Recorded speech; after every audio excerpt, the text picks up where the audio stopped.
karena malam ini tidak bisa hadir dan kami ketika berpamitan beliau menyampaikan salam hormat ke Pak Prabowo.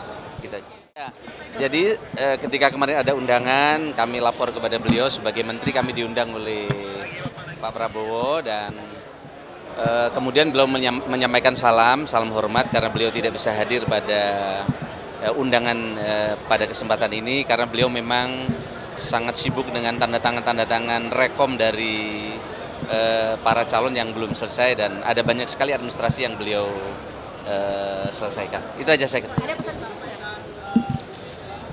Oh enggak ada. Salam permohonan maaf saja karena malam ini tidak bisa hadir dan kami ketika berpamitan beliau menyampaikan salam hormat ke Pak Prabowo. Gitu aja. Terima kasih.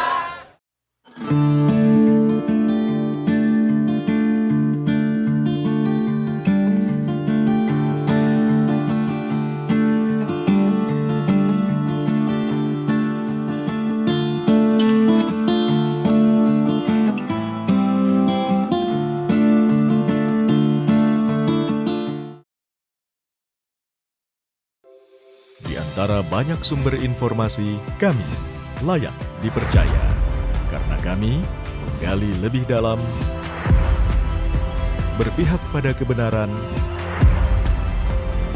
berpegang pada data dan fakta, agar layak Anda jadikan referensi.